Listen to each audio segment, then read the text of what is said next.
this short video, I'm just going to be speaking a little bit about our experience in Colombia and how that's informing our future chapters and our next chapter in Brazil in March 2019.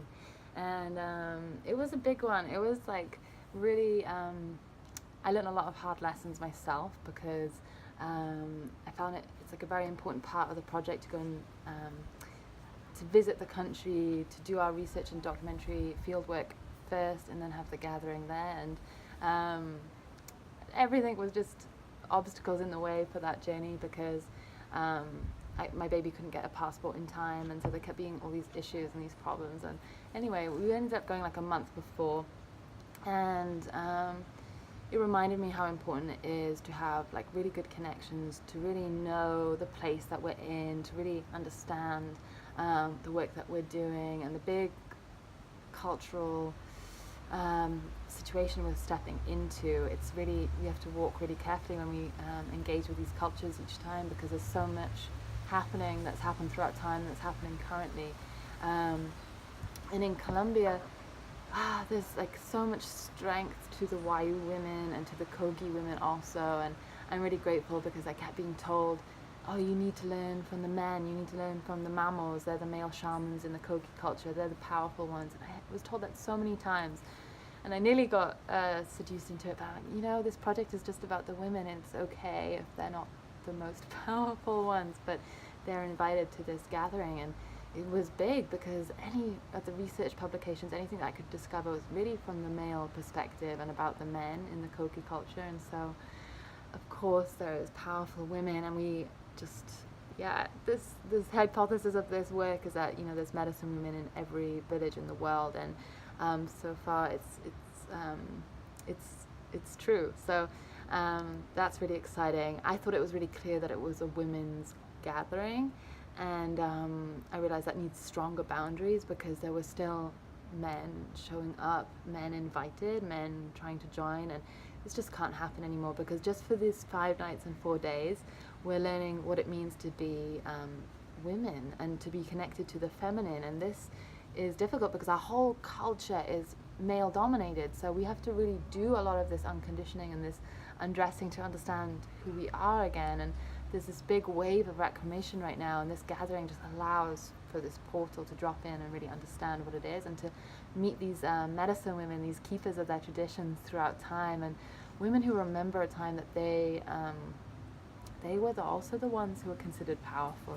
There was a balance between the men and the women, and so that's something we're carrying through to Brazil. It's like such a clear boundary. There's only women, and we're learning also that we need to prepare better all of our guests and ourselves to arrive ready. So we have a whole month-long preparation journey for Brazil, which is so exciting, and I'll be sharing more on that in future videos and conversations. But we have to really look at ourselves and what we're bringing with us to a place, and what we're contributing as well as receiving, being really ready to receive fully also. So the preparation journey is really exciting, and we're stripping it down. Salty Gathering, we're really stripping it down to like where we're sleeping.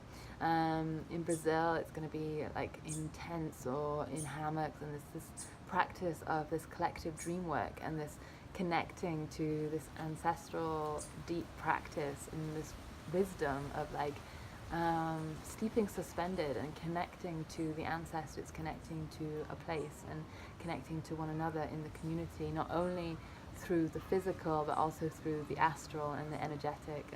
And this is really a deep journey, so that's why we have the preparation journey. And then we also have this integration retreat afterwards, this space, if you have the extra time, if you have the ability to join for the part 2, it's this retreat, this integration that allows us to explore also how to bring this knowledge back into our everyday lives. It felt like in Colombia we had this deep experience, and I heard so many different perspectives afterwards, which is so interesting.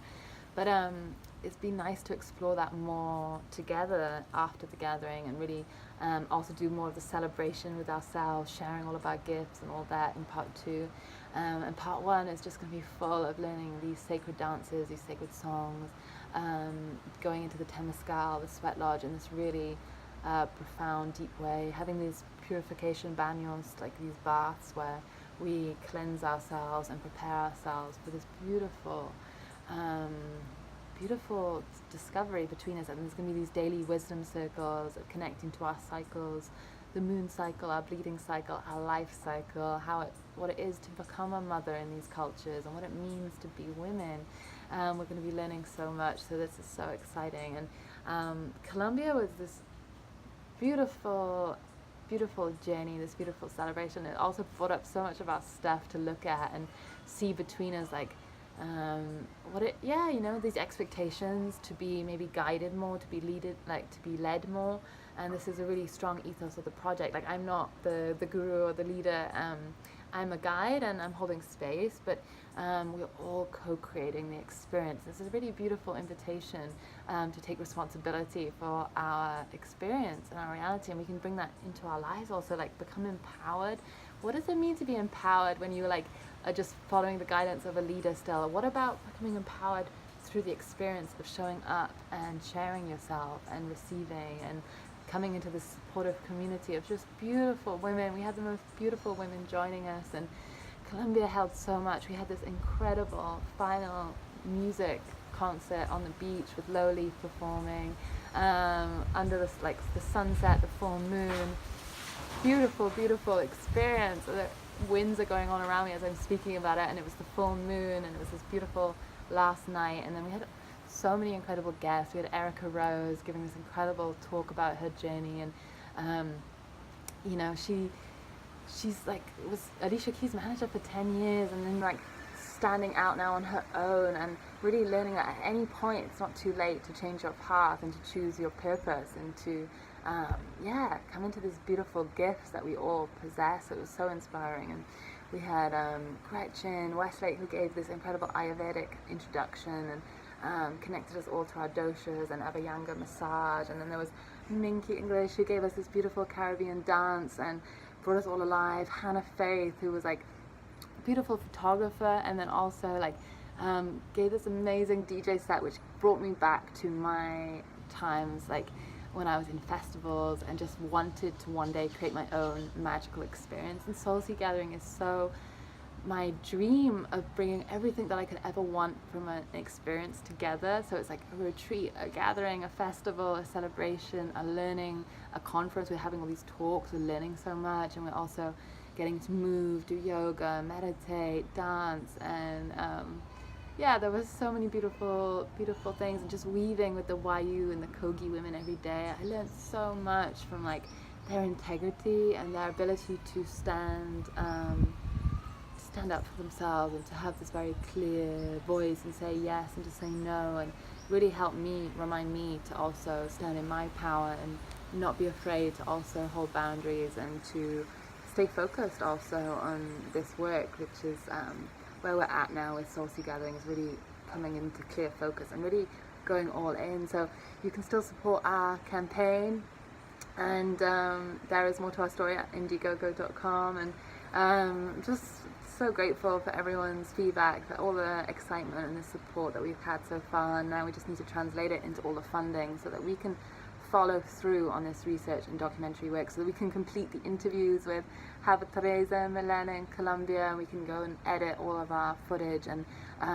translate all the interviews that we did in Guatemala already, and prepare really well for this next trip in Brazil, so that we can do it justice, and we can complete this documentary vision of sharing There Is More to Our Story, the medicine women that are everywhere in the world that we just haven't been taught in our schools, in our media, and everywhere. So to create also this media house, the Soul Seed House, allows us to share this space and have this full media house of content, of beautiful, powered women sharing their journeys, sharing their stories, and this community that can support one another wherever we are in the world online. And for the lowest option, if you just want to support and donate, you can at any price. You can just give us the funding, and we're so grateful. And you can also join our masterclass, which is the lowest option. And I go deep into sharing all of the learnings from Soul Sea Gathering for how to travel with integrity, how to engage with cultures in the best way, and how to really prepare ourselves to also be safe in our spiritual seeking, because there's so many ways it can be weird, and so many there's so much manipulation, there's still so much damage being done. So we really need to walk carefully and do this work in the best way possible. So that masterclass is a really beautiful addition to your life, like really supportive conversation for wherever you are and whatever work you're doing, just to help wake up to what it is that we're all looking for and how to do it in the best way. So the first point is like waiting for an invitation, and I'm so grateful for the invitation to travel to Brazil, and we're inviting you, if you're female identifying, if you're a woman, you can join us in March 2019, and it's at the lowest price right now on the campaign. So thank you so much for tuning in and being part of this movement and this journey so far.